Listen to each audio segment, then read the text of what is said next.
Hi everyone. Today I'm just wanting, first of all, I expect you're probably here to see me paint this because that's what we've put on the thumbnail, so owl in woodland scene. But before I start that, I want to talk about one or two things that might be helpful to you. The Meeden giveaway is going to end on the 30th of September. It's 2023. Today is the 28th, I think, of September. So you've got a couple of days left if you want to buy something and be entered in their giveaway draw. There's quite a few prizes, and a lot of those prizes are going to be paper, I think, as far as I understand. And so I wanted to also mention again, watercolor paper from Meeden, 100% cotton. They've just launched a new broadened range of paper, which now includes 3 different sizes, 7x5, 7x10, and 12x9 inches. So that's small, medium, and large. It's like the 3 bears, you know. And also 3 different surfaces, which are rough, hot press, and cold press. We're all familiar with the good old cold press, which is quite, it's our basic workhorse paper. But I heartily recommend that you give the other 2 a try if you're feeling like having a change. The hot press is smoother and gives a completely different effect to your painting. And the rough is, guess what, rougher. And that will give a completely different effect. Also, in the opposite direction, I quite like to use the rough paper for, landscapes, loose landscapes. And the hot press I quite like to use for florals. And if I'm using a lot of pen work on a painting, or mark making, as is now the trending expression. And cold press is good for everything. Now, I just wanted also to share with you a couple of things I've been doing over the last few days that might give you some ideas as to what you can do yourself. You might have seen a video where I was talking about the latest piece of Chinese paint from Paul Rubens. They've changed the name, actually. It's now called Watercolor. Used to be called Watercolor, but obviously they've decided you don't need that many R's. So Chow Mei Watercolor. And as you know, everybody is familiar with this now, Paul Rubens will make more people like Chinese colours, whether you like it or not. So, I did a review of this the other day. I do like these paints. Paul, I'm talking to you. I do like these paints. I am not unhappy with them. They cost about $30 in America. They probably cost $130 in France. I don't know. Everything's much more expensive over here at the moment. Did you know that the cost of living in Canada, France, and England is roughly the same? Interesting that. Don't go and live in Bermuda, because it's 3 times as expensive to live there as it is anywhere else on this goddamn planet. And I can vouch for that. I remember the first time I saw an apple for sale for $1. 1 apple, $1. It's all changed since then, because now you'd pay that amount for an apple here in France. But, c'est la vie, so to speak. Anyway, so these paints are great. And I'm just showing you again, because with those paints, I did this little demo of mixing greens. And I also was playing around. I did another one, and then over the top of the paint, I did some line work. And I just wanted to show you how you can literally transform a boring piece of swatching into something more interesting. And this is only half finished, because I could go in now with some gold pen or some white and keep going until I turn the whole thing into a hot mess. But it will be fun to do. And that's the main thing. And then the other thing I wanted to show you that you might want to emulate is pumpkins. If you go to Patreon at the moment, not Patreon, you can go there too and sign up to become a member. But if you go to Pinterest, which is free, you will find, if you search for anything to do with the autumn, about 9 billion paintings of pumpkins. It's obviously trending this year. To paint a pumpkin, especially blue ones or green ones or purple ones. You'll find all sorts of multicoloured, non-existent pumpkins on there, which is great. Stretch the imagination, play around, have fun, do whatever. Anyway, so I thought I'd paint some beige ones. So I picked a picture, which I copied unashamedly, because, we're allowed to do that now. So actually, it didn't turn out to be much of a copy, and this is what I did with it. So what I did in the first stage was to loosely watercolor some pumpkins and some leaves and things. So I did something like that on this piece of, this is Meeden. No, it's not. Yes, it is. This is Meeden cold press. And then having done the shapes like this, I came in with a, I'm going to stop using that expression. I did give up saying grab. I gave that up and I was quite successful with that. You won't hear me saying grab. I'm going to now give up the expression I'm coming in with. That is out of my vocabulary from now onwards. Sorry for annoying you. This is a Winsor Newton sepia fineliner, and I used that to put some lines on top of something like that, which was quite fun. Heartily recommend that process. If you want to learn to paint, that's a great way to do it. You put basically some splodges that don't have very much shape, and then you give it a bit more shape using a pen. It's the cheats way of doing line and wash. You do the wash first and then you do the line. I feel like I'm talking about the laundry at the moment. Anyway, so that's that. And this is what we're going to do today. Something like this. I'm going to use my Kuretake Art Nouveau set because I like the colours and I like the Japanese paints. If you haven't got a set of these, don't panic. And even if you have got a set, you don't have to use them. You can use any paints, whatever you happen to have. You can do whatever colour scheme you like, but this is what I settled on. I don't know why, I just did. Anyway, so I'm going to put him to one side, and here I've got my drawing. I've made him too fat.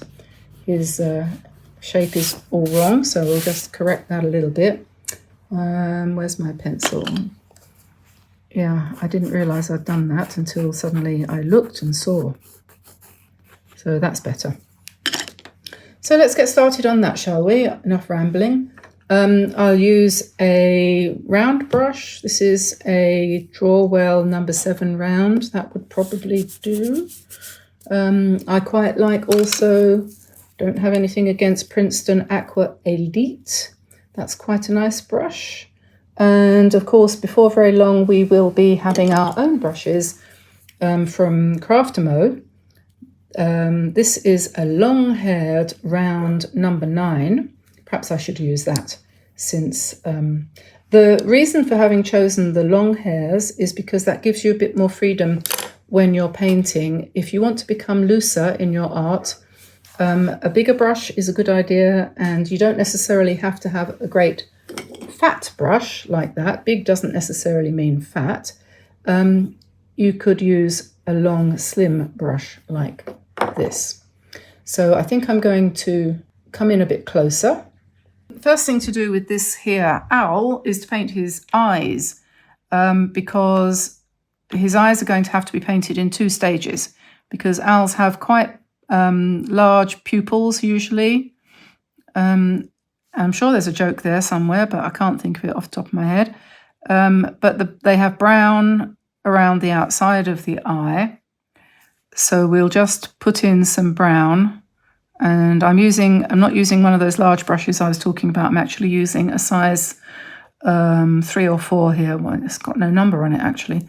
It's a 3 or a 4. Anyway, so I'm just putting in a little bit of brown, and we can also make that a little bit darker later on if we want to. When that's dry, I'll put the pupil in each of his eyes with black. So then we're finished with the tiny brush now, and I'm going to start with, where's my original here? Right, so you could start anywhere with this. I won't do the owl first because his eyes are wet. So I'll just start with these apples up here. I'll put a little bit of yellow in the apples like that, and then a little bit of red, because apples are, as we know, generally speaking, yellow, red, green, and so on and so forth. And don't anyone try and tell me otherwise. They are not blue. And then we'll pick up some green. What I like about this Kuretake paint set, really, is that it's got lots of pre-mixed colours for you to use, which makes your life easier. And if you can, if you want to, obviously mix colours up, but you can also just use them straight from the pan, and you'll get lots of nice effects. That's the word. Because they all kind of go together. So I've got here, this is, what colour is this one called? Let me see. That is green grey, and that makes really nice sleeves. Look, see? It's lovely, isn't it? And you can just make them pale and then just drop in a little bit more at the edge, at the bottom edge of each leaf, and you get a nice loose effect. And we'll do the same thing over the other side of the paper over here. Let's put a little bit of yellow in the apples like that. One apple. Is there another apple there? Oh yeah, here behind the leaf. And then a little bit of the red. And surprisingly, when I first bought this set, I thought that red was a bit strange. It made me think of lipstick, and, you know, why would you want that colour in this muted set? But actually, it's quite effective. It's great for things like flowers and apples. So there we are, we'll just put a couple more leaves in there. This Princeton brush is quite nice for doing leaves and things like that. It's got a nice point and it holds a decent amount of water, so works pretty well. And then I'm going to want to paint these leaves that are coming down from the sky in orange of some sort. So here I'm mixing cadmium orange with a little bit of green, and you could add a little bit more brown if you want, because these ones are falling off the tree, so they're obviously brown. You could put those in at the end if you wanted to. You don't have to do them first. And then we could do the butterflies next if we wanted to. And I think probably what I'll do is just wet the wings of the butterflies. I read in the paper the other day that the population of butterflies worldwide has decreased by almost 50% in the last 10 years, which is horrendous bad news. And I've definitely noticed fewer butterflies around here, that's for sure. Okay, so we'll do that, and then we'll just put a little bit in the center there to represent the body, and just let that sort of bleed a little bit, maybe put a little bit more on the outside edge.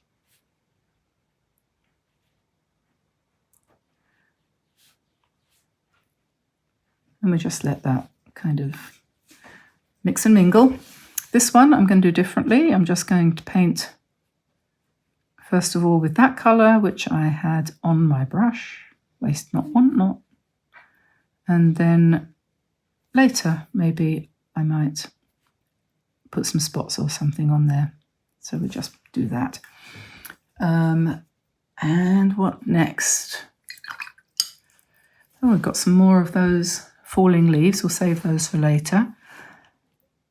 So now probably, yes, he's dry. So owls have quite pale faces usually, don't they? So what we want is some pale blue, maybe, to just put a little bit of shadow around the outside edge, like that. And then they have these, tend to have these orange beaks. So we'll do that.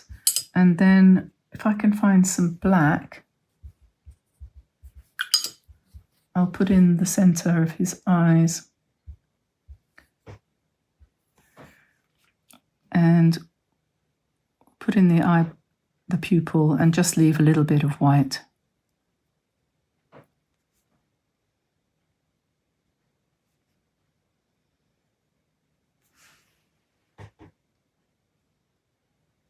Okay, and then we want some brown for his body.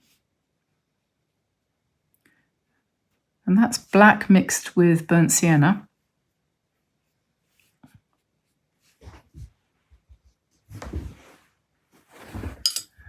You can add a little bit more burnt sienna as you go along if you want.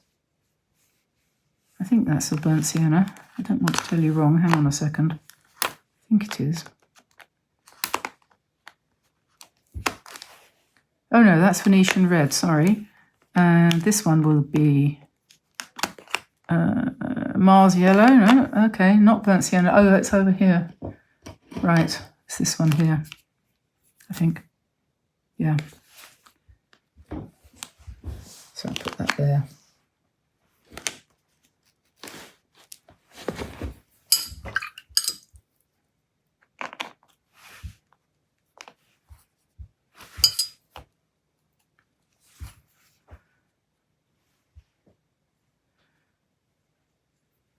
So we're just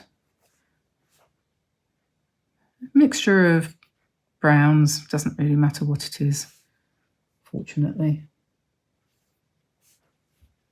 And bring that down here like that. I'm not making any effort at making a particular kind of owl, just an owl-like bird. There we are, and we can come back in later with a bit more detail, and we'll put in his feet.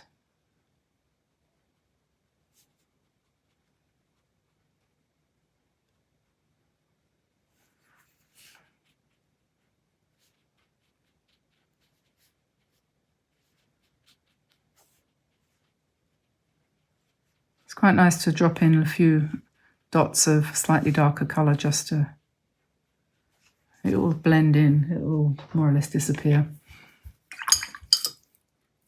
And then now we can have fun with our mushrooms, and just using the colours straight out of the pan of the Kuretake set, we'll just use these beiges. You can add a little bit of red to the beige to give you a sort of pinkish tone. This is where you can just relax and have a little bit of fun here. It's quite nice to do them sort of fairly brightish as well, not too horrendously bright, but a little bit of colour never did any harm, did it?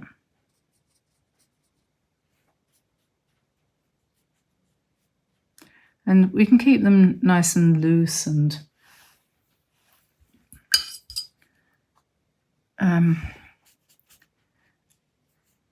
shaky if you like. You don't need to worry too much about details. And if you have a bit of a shaky hand or whatever, you know, it doesn't matter. So that's a pale pink, and then I'm going to put a little bit darker pink underneath. Just add a little bit of this beige to make a darker pink.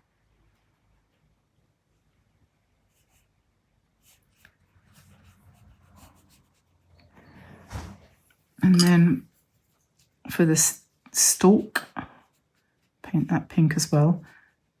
One of the things with watercolor is that it's always possible to come back and add more color, you know. So one layer, and then you come back a bit later with a second layer, and you can add your shadows and so on.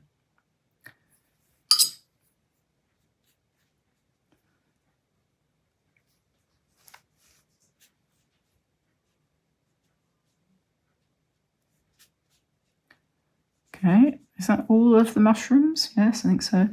Put a little bit more dark in there. We'll do a bit more detail on those. And then we want darker brown, or yeah, darker brownish kind of colour for the underneath.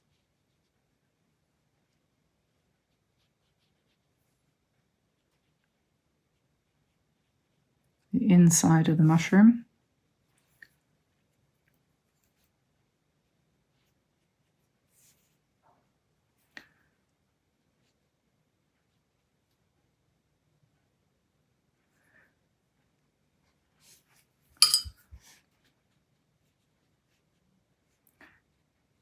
And the gills and things like that we want to put in later, we'll do that with pen.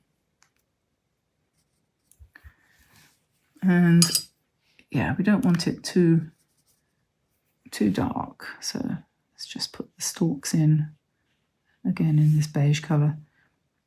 The Kuretake colours are really, really good for beiges. There's definitely the strength of this set is in the neutral pinks and so on.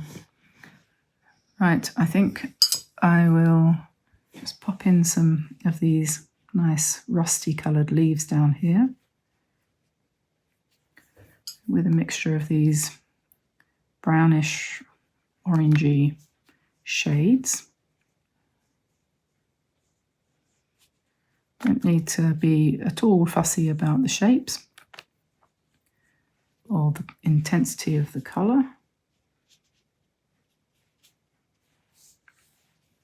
Just dot it along.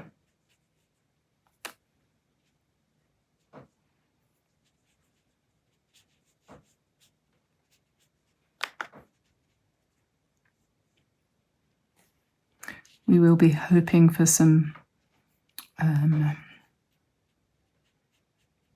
acorns to appear when it comes to drawing in with the pen.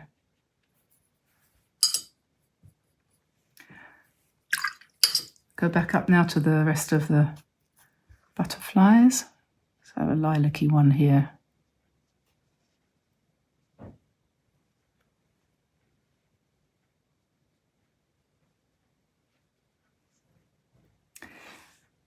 And a bit more pinky ones over here.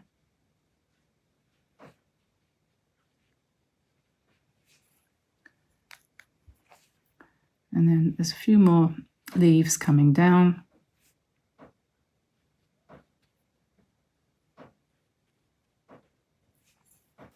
And then we have a little snail, Brian. Hello, Brian. And Brian has a little brown shell.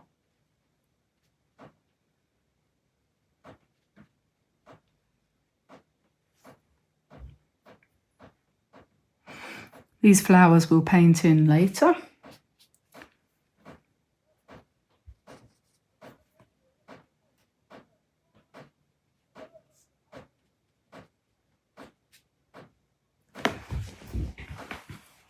Okay, so I'm going to let that dry and then come back with the pen for the next step.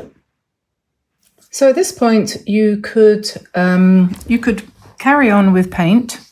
And you don't have to, there's no reason why you should do ink line work on the painting if you don't want to. And if you were going to do it that way, you could still do quite a bit more work with your paintbrush and so on and so forth, and bring up more details and so on using a brush. I quite like the result for my own particular style. I don't consider myself to be an expert watercolorist.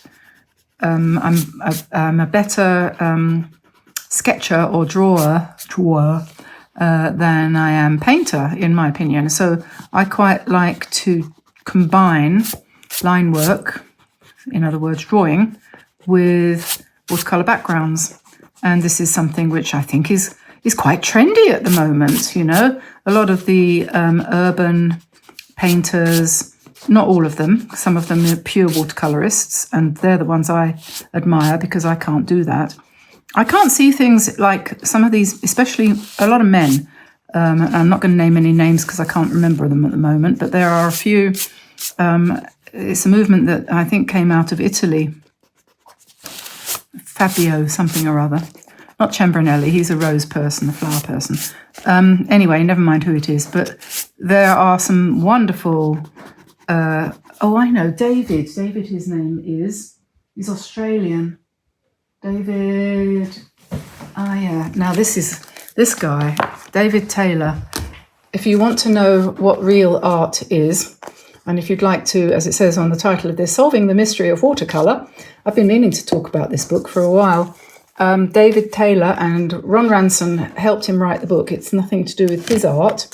And I remember Ron, when I met him one time, saying, "Oh my God, that man made me feel like I was a useless waste of space," because he's such a good artist. I mean, Ron wasn't too shabby, but this guy, you know, I mean, where would you even begin? Absolutely beautiful work. Absolutely beautiful, very, very atmospheric. Reminds me a bit of Ray Balquill from Devon, but yeah, I wouldn't mind having a painting by him hanging on one of my walls. That's a fact. Absolutely beautiful. I should look at this book more often. It's very inspirational. And this is what I was thinking of, this kind of thing. These urban watercolors, urban streetscapes, as they call them. This isn't the kind of thing that really excites me personally, but I can admire it for the skill that's involved in all of that. And I like his watery paintings more. But he's Australian, and yeah, I can see why Ron said, yeah. After I've looked at him, I think I'll go and take up woodwork. I'll get my knitting needles out. Yeah, it's lovely, isn't it? Aren't they beautiful? Isn't this just Australia? Beautiful Australian colours. Yarraglin. I've never been to Australia, and I don't suppose I ever will. No, I won't. I definitely won't unless I'm forced. But yeah, and then this is Italy and Spain and France and all sorts. Anyway, with that, we can't paint like that, but we can paint something. Anyway, so as I was saying, line drawing is often my go-to solution, basically. And it can be yours too. So I'm going to rub out some of the lines. Basically, that's what I've been doing while I've been yakking. Thinking about rubbing out these lines, pencil lines. This is quite a nifty little tool. It means you don't get your hands all over the paint and make it greasy. And I'm not going to try and rub out every single little line. That's pointless. But just generally kind of get rid of the most obvious ones. And of course, once you've painted over the pencil, it tends to prevent you from rubbing it out. But the ones that show the most, you can eliminate, eradicate, assimilate, destroy. Resistance is futile. Okay, and I'll use my shaving brush to brush off this surplus. Oh yeah, and just around here a little bit. I probably will want to come in and put a little bit more shadow on his face with some paint. I expect.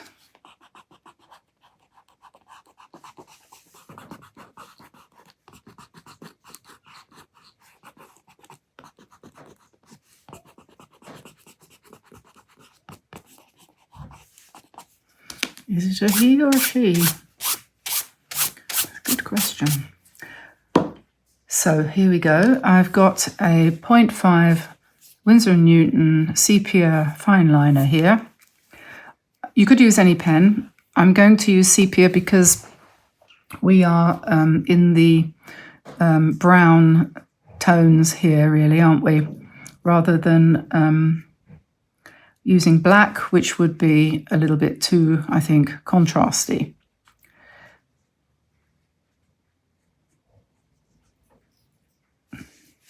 The snail has been looking for his antennae for a while. Okay, maybe I should start at the top, and we'll just put in the centre veins for some of these leaves while we warm up to the task in hand.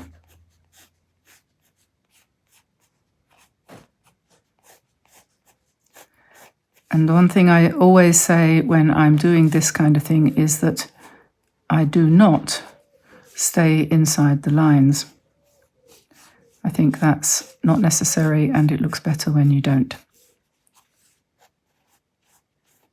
So we just go sort of, what's the word? Loosely, slowly. I know a lot of people, well, not a lot of people, 1 or 2 people have said that they can't work as fast as I do. Well, you have to realize that I'm speeding up what I would normally actually do in order to not keep, you've got other things to do apart from watch me. So I do tend to try to make things happen a bit quicker perhaps than you would want to. So don't try and do it fast just because you see me doing it fast. I should slow down. There's a song in there. Slow down, you move too fast. Got to let the morning pass. Just skipping down the cobbled stones, looking for fun and feeling groovy. I have a feeling I've rewritten the words to Simon and Garfunkel's song there. Don't worry, I'm not going to burst into song. You would never listen to me again if I did.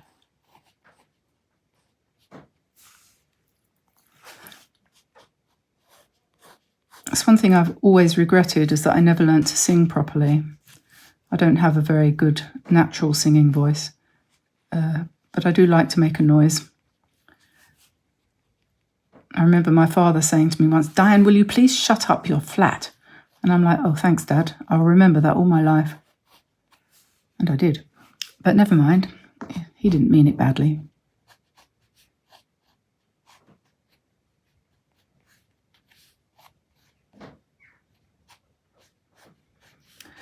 So we'll just kind of sketch in these butterflies and their antennae.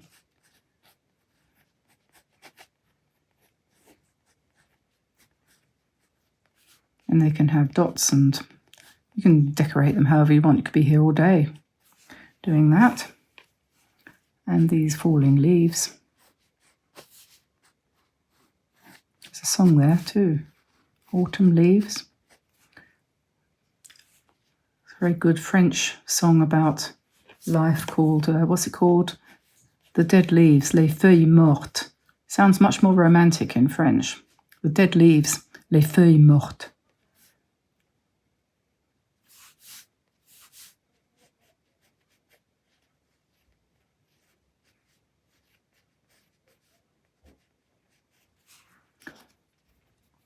Okay, and we'll do these flowers just very, very quickly and loosely.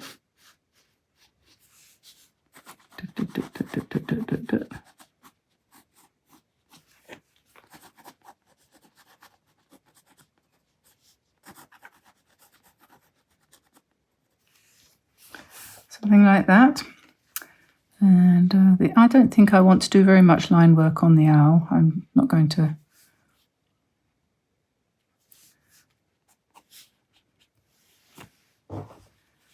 He has a kind of heart-shaped face.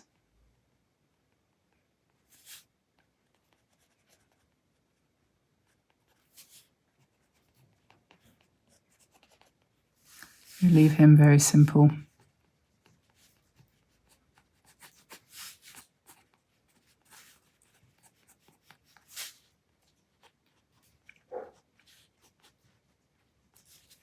I probably will leave this not completely finished, if you know what I mean, but just to give you the idea. So I'm just going to come into the, no, I'm not.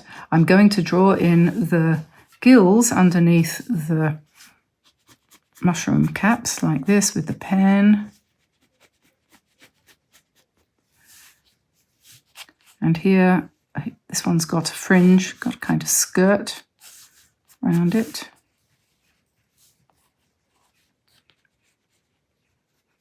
We just kind of ink in the edges the outlines and things.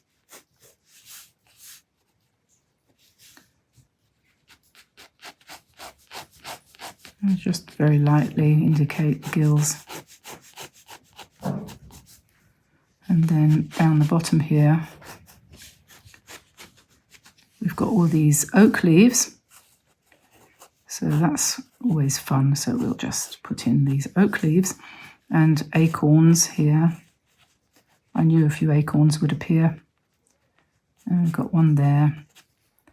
And I think there might be one here. And perhaps there's one here too.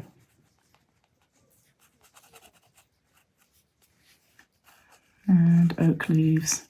Good shape, oak leaves. I'm not quite sure what that is. A little bit of grasses coming over here.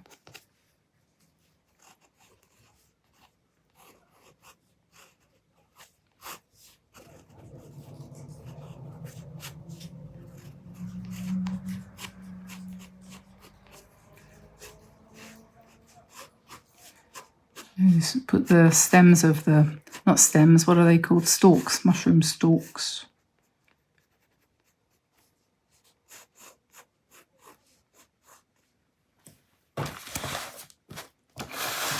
So as I said earlier, don't forget, if you want to order anything from Meeden, 2 days you have now to still be entered in the competition to win certain prizes which involve paper and other things. And so that finishes at the end of September. Can't believe it's nearly October. It's amazing. What else was I going to say?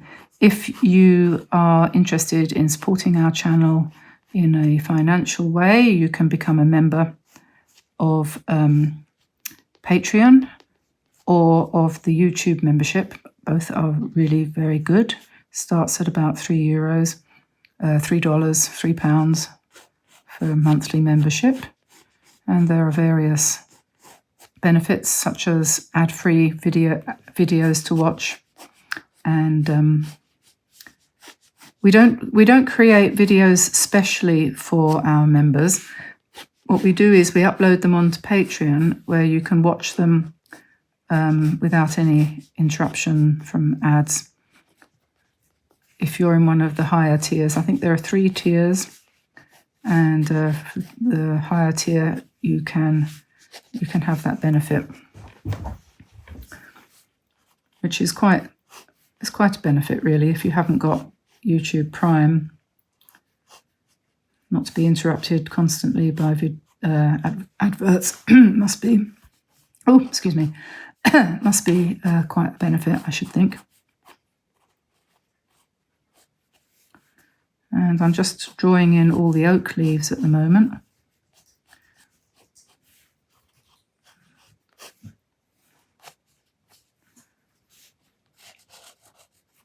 It's just a nice shape. It's kind of just sort of satisfactory kind of shape that looks graphically pleasing.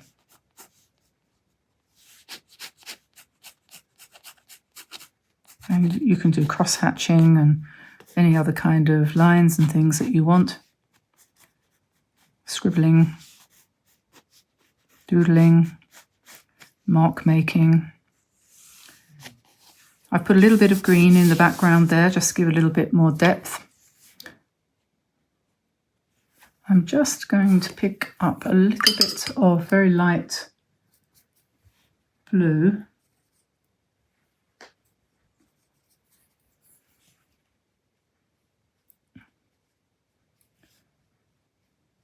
For the owl's face, and maybe a few more sort of beige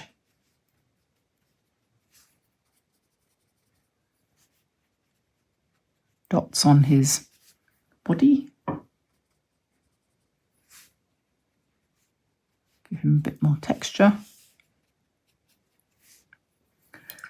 And of course, like I said, you can, if you want to, come back into the butterflies with more colours and put you know, embellishments on them as well. Just lots of broken colour, a little bit of shadow perhaps on Brian the snail. And we can also enhance the flowers with a bit of shadow, because I just did them in very simple pink lines and then some sepia, and then you could just pick up some mauve and pop in some shadows like that. What else? We could put a bit more shadow on the insides of the... I nearly dipped my brush into my empty coffee cup then. Yeah, you could put a little bit more shadow underneath. I'm using violet or purple or something mauvish there, and we can also just enhance the stalks, the stems, mushroom stalks. A bit of purple. If you've got quite a lot of brown in your painting, you might you'll notice that if you add little dabs of purple, it brings the brown forward because it's complementary.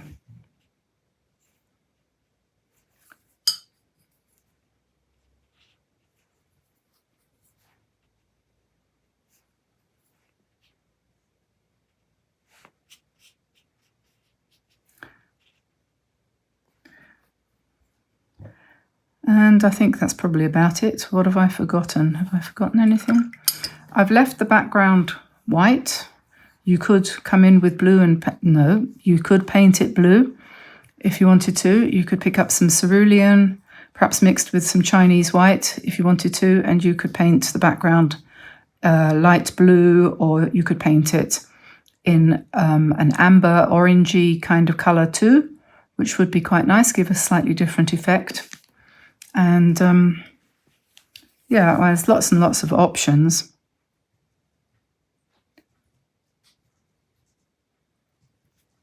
And so I shall say goodbye now, and I'll see you again soon. Goodbye from me and Mr. Owl, and have fun.